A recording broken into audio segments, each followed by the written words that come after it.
Hey students, Mr. Imatsu here.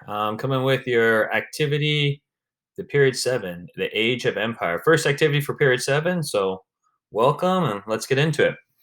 All right, so we are into a colony and suddenly the colonies turned into an empire. That happened quickly. Guess we had our civil war. After our civil war, we consolidate our businesses. Businesses are going to strong. We have conquered the land from sea to shining sea, and there ain't no more land to go to. And everybody else is doing it, so I guess we're kind of getting a theme in history. If everybody else is doing it, why can't you? A little bit of what we call maybe mob mentality. And that's where the U.S. finds itself. It finds itself desperate to get more lands, desperate to especially get the word markets, which I don't actually have a picture of, but hopefully I'll remind myself to talk about in imperialism. And desperate to compete with the Europeans and desperate to develop a navy and show off that navy, just like the Europeans have and have been doing so with each other to try to get on there. America is going through its teenage years. It's getting ready to move on to adulthood and become a powerful player, which World War One will really thrust us in there. But we're going through our growing pains right now, and our growing pains is trying to figure out where we're at. And I think where we want to be is at the top, number one. And how do you compete? Yeah, look at what those Europeans are doing. Those Europeans are grabbing a lot of Africa. They've already colonized it. Now they're going into the interior. They've already made great inroads into Asia and India. And so that's what's going down. It's all right. So that's a little context of what's going on. We're done with our civil war. Our businesses are thriving. Labor is kind of getting thrown against the wall, but the progressives and the populists are coming and to help them out, and farmers and businesses are running strong. And we are done with conquering the United States. So when I say United States, from New York to California, Manifest Destiny closed up. It has completed. We have done our duty. So let's get into it a little bit more focus on what's going on. Your two activities before we move forward is going to be the Age of Empire. We're going to really learn about why we're moving towards that, kind of the motivations of it. And then the Spanish-American War, which is our first kind of expedition into that. You know, you could definitely argue that our relationship with Native Americans, indigenous people, our relationship with Spanish Mexico and Mexico itself was one maybe of outward expansion and territory, and even with the British at certain levels. So yeah, a lot of this can be argued. You could argue this all the way back to the French and Indian War if you wanted to.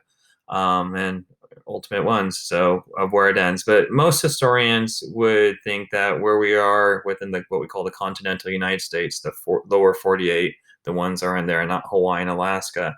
You know, that definitely is seen as the manifest destiny, the sea to shining sea. You know, and everything after that was good. So um, here we go. So imperialism, a lot of you guys study this in European history. You've studied this also in middle school. It's a policy of taking over another country, either politically, socially, economically, or it can be all three at the same time. In most cases, it was. A lot of our still kind of some of the racist history, which would be the social past of Africa and these colonized areas. We still deal with those issues within actually their native populations now as we've left. You know, if you look at a lot of the genocides, especially the one of Rwanda, you know, these genocides are happening between native groups that have been set up because of a European colonizer coming and favoring one group over another and kind of causing a conflict that was already between these two groups to erupt even longer. Politically, you know, they're going to create their own governments. They're going to think they're somewhat democratic government. Some of these were conquered by kings. Some of them were conquered by functioning democracies like Britain and France. You know, so politically, they're going to instill their values. You know, the Puerto Ricans, the Guam, Philippines, they've all adopted largely parts of our political aspects of government.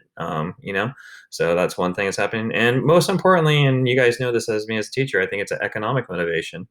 You know, you can see all these hands, and you know, he's Dr. Livingston, and he's doing a telegraph carrier to increase communication and increase trade.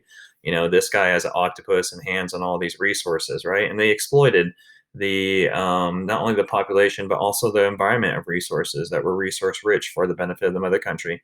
Sounds familiar. Sounds a little bit like period 1, 2, and leading up to period 3, called the American Revolution, where a colony was on the benefit of the mother country, and that's what these are. That's the sole purpose of imperialism. So we're getting our hands into this game. We're getting our hands into this dirty game, and some of you guys may be going, once again, this sounds like a contradiction to what we stand for, Ms. Narimatsu, as Americans. And we could say that, or it was a way in which that we had to compete with the rest of the world. We can't judge people at that time, and at that time, there's Teddy Roosevelt, right down here, who was going to be using his big stick called the military and force and bloodshed to make sure certain countries listen to good old America. So yeah, I mean, it's what we are, right? It's a little bit. America's always trying to do the best, but sometimes stumbling while we do, as we do, and trip up when we're trying to do the best and a little bit of the worst. That's, I guess, a nice positive way to spin on there. You guys can come to your own conclusions. Moving on, we have this guy called Frederick Jackson, Frederick Turner Jackson. Frederick Jackson Turner, and he creates the frontier thesis. And he says basically this frontier is closed. We have gone to California, we've gone into Nevada, we've gone to Oregon, Washington, we've set up our lines, we've battled the Mexicans down there, and the continent that we know as the United States is done. And he's a little concerned about this. And he thinks that the progress of democracy and the progress of the American spirit has been one of open land. It's been one of farmers and ranchers and gold miners and laundromats and people all over the world and immigrants moving usually west, right? We've always talked about that. Usually moving west where there's free land, or there's land so cheap it can be given to you, and you can develop your land, and you can freely, without being a peasant, without being told by something else or somebody else, you can do whatever you want on that land. That American spirit of freedom is based off of this acquisition of land, this acquisition of resources, and giving people an economic opportunity to live whatever that thing is called the American dream.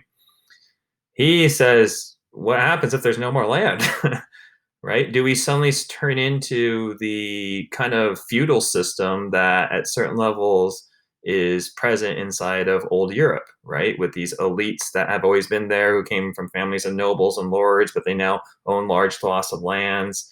Today you guys might think it's the Illuminati or the Freemasons or the founding father families, or, we have some of those big philanthropists here in San Diego, some in Orange County, based off of just them being large ranchers who own the land in which $1 million homes are now being built on, right? So he looks at the frontier thesis. He's a little concerned. He's a little concerned for America, and so I don't know, if we were to click at this, he says, here's, the West, right? We're innovative. We create different ideas and freedom. It's individualistic. We like to move around. We like to move from one state to another. I challenge you to take Europe and try to put it onside the United States, and notice how large the United States is. It's just not only in population, but just in geographic area. And we know how many people move from Atlanta to, that's like moving all over Europe 3 times when you just go from Atlanta to California. So, this idea is concerned, and largely it gets answered that we're going to find I would argue, our next frontier over in different parts of the world, just like the other one, just like other individuals did. We'll send our economic forces, our political forces, our soldiers, our people to develop lands elsewhere. And that is true, right? They're going to go, sugar plantations are going to be developed in Hawaii by American farmers, who will then politically upset the situation there and dethrone the queen and create independence, and suddenly it's a state. Same can be true in a lot of Latin America and Central America. American farmers and plantation owners will actually go down there, buy land, and develop that land. Well, that land now is being kind of profited by Americans, not Latin Americans, right? So this is that idea of empire, and that's what Frederick Jackson Turner is a little concerned about, and there's a little bit of a response. The United States, I think, pushes beyond its boundaries. One thing you're going to hear about is, the motivation, right? And politically, the United States needed to compete with what they thought was the Europeans, right? They came from a lot of them, obviously French, British. A lot of our immigrants were of European blood. They look back at their hometown, their homelands, and also in these individuals who are now three, second, third, fourth generation Americans now. Fifth generation Americans over here, they want to develop America to be strong, and so I guess this is just showing Britain and what it owned at certain parts, and you can see how much it owned, and a lot of other European countries followed suit, and so the Americans over here felt like they should also follow suit as well. Britain also was able to create such a large area of an empire, and a lot of military historians still believe that like the most important power out there is sea power. Air power needs to be refueled. Land power is very limited, but sea power is very mobile. And also, all of our trade and economic opportunities are usually done through sea travel, done on large ships. So, with that being said, there's a famous historian that we'll talk about in a second, or I don't think we do. So I'll talk about now, but I think it's Alfred Malthus, and he basically says, looking at the history of the world up until the 1900s, it's all based off the sea power. And that really spurs the United States to start developing a little bit more of a navy and a military. And they're going to use that navy and military, especially Teddy Roosevelt with his big stick diplomacy that we'll talk about later. I got this timeline about the Spanish-American War, so that kind of talks about the motivations. Our kind of first step into it is Spanish-American War. This is a good little timeline. One thing it leaves out is like why the Maine when it was went to Cuba. So what had happened was that the Cubans themselves had now been taken over by Spain, and they had been taken over by Spain by actually all the way back since the Columbus days, if you remember. It was called Hispaniola at the time. So Cuba was one of the first places to be colonized here in the Western world, and it was under the flag of Spain, and Spain has held that position, right? Spain gave up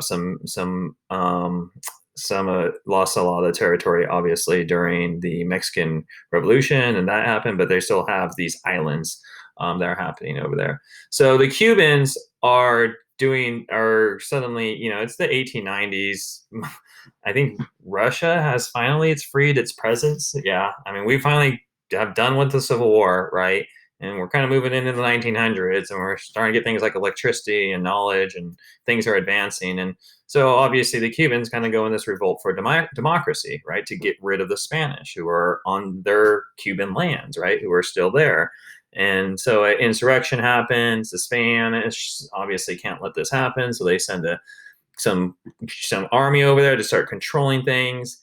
And the way in which they control them, they put them basically in these large scale. The Spanish put these Cubans in these large scale concentration camps. There's one guy that's called, I think, a butcher. They treats them so poorly. Obviously, there's mass deaths happening. There's starvation issues happening, and these things start going back to the United States. And the United States is going to get this, and we'll talk about this in the next segment in a second after I do a quick overview. But they're going to get these stories, and these stories are going to embellish them, and they're going to make them sound. Now, it was pretty bad. We're not going to lie. This was the 1890s. Like, not good things were not happening to the Cuban people, and a lot of those were accurate. But when we get later in this, we'll talk about. We'll show you this history. We'll talk about yellow journalism and the effect of it. Okay, so because of this, and because it's having Cuba, so now let's go back a little bit, all the way into like the 1815, I think it was, in the Monroe Doctrine. So going all the way back to the 1800s, about a century earlier. Remember, the Monroe Doctrine said that, hey, Europe, stay out of Latin America and the Western Hemisphere. This is ours. And there's actually going to be an addition to that from Roosevelt that's going to be happening in a second that we'll teach you. So this is happening. These guys are fighting for democracy. The Spanish are not treating them well, and it's happening in our own backyard. So for many, many reasons, and also because now this is being heard on the news, things are happening, are being telegraphed over. We're starting to get news that's coming out, like print news. People are saying, like, what is America going to do? This is happening in our backyard. So we send a ship over there just to kind of like say we're watching, right? And countries do this to scare the other one, or just let them know what's going on, right? Just say, hey, we're kind of what's going on. And so this ship, the USS Maine, is just hanging out in Havana, the bay right there, just hanging out, checking out. and February 15th, 1898, it sinks. Right now, they believe the reason why it sank was because there's a munition pile at the bottom, a bunch of bombs and armaments that just blew up, and it wasn't being safely held. And they actually have gone through history, I believe. You guys can check this out if you want to, but I think they looked at it and they found that that actually is true. You're going to see that yellow journalism and the sensational of journalism actually shows a like these bombs being set up by the Spanish. So this is blamed on the Spanish. And immediately after that, and immediately hearing more problems are happening in Cuba, McKinley goes, guess what? We're going to fight a war on Spain. So it goes down. They declare war. You know, I don't really have done much research on the actual history of the details of the war, but anyways, there's some battles, and ultimately Spain kind of gives up. We're kind of victorious. And because of this, you know, we signed this treaty, and then we have to figure out what we're going to do with Cuba. Like, are we just going to take it over and do what the Spanish did? Are we going to let them have limited government?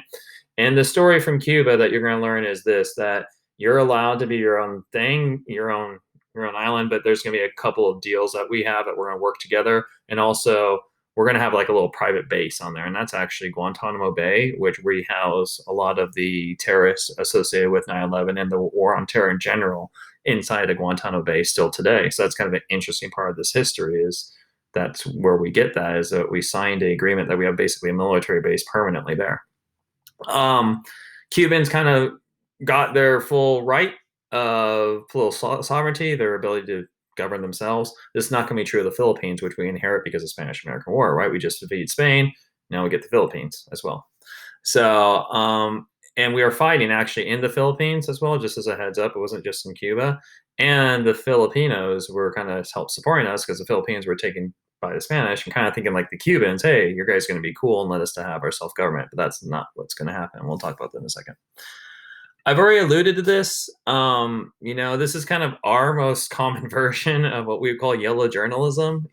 Yellow journalism at this time, you know, people are getting access to news, but it's not necessarily being backed up. And we don't have like video footage. We don't have the internet, right? Like photography is not even like really created right now. I mean, yeah, we have it in the Civil War and it's been developed, but it's not developed to be deployed that quickly, I don't think, and being able to copy, right? In time. But I'm sure you guys have seen this in the supermarket, something called the National Enquirer. I mean, it's just like it has things about aliens and tanks and, you know, that, you know, all types of different things that we would all agree, I would hope that we would agree, is false and incorrect. And that's actually what Yellow Journals was. It was taking an idea and basically falsifying it and exaggerating it so much. And in this case, you know, we'll put if you put yellow journalism again, you guys like you can learn so much too just googling things. But it's yellow journalism right here. You know, the first picture is this, and they have a picture. Let me see if it shows it, but they have the picture of. No, they don't have it here, but you can see it right here. Let me see if I can find it.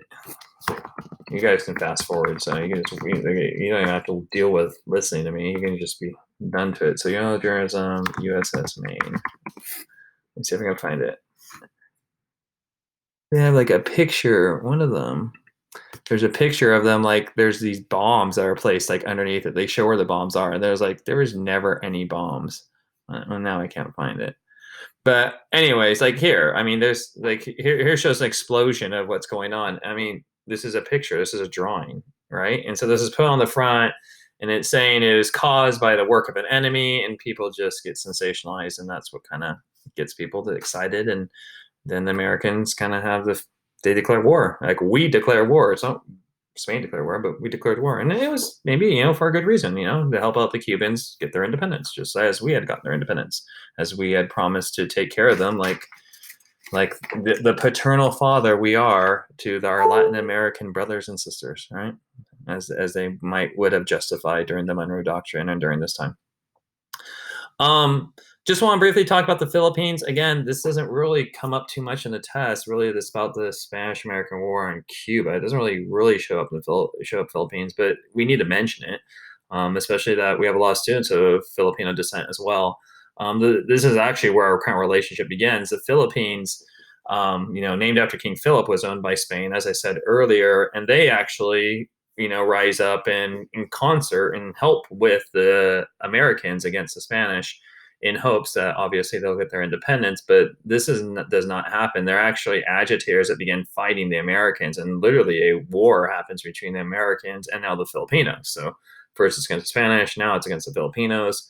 And there are some massive atrocities that happen that occur on the behalf of the United States soldiers on the Filipino. So we're talking about like civilian casualties and unarmed women and children type of stuff. So definitely that's why we have to teach us history, right? Not the proudest part of our history, but definitely a part that was in there. And there was a lot of racist terminology on the Filipinos put by U.S. soldiers to kind of justify this, but it's kind of put down for a while. I believe in World War II. After World War II, we just relinquish it, and that's when it finally gets independence. Pretty much after World War II, everybody gets rid of all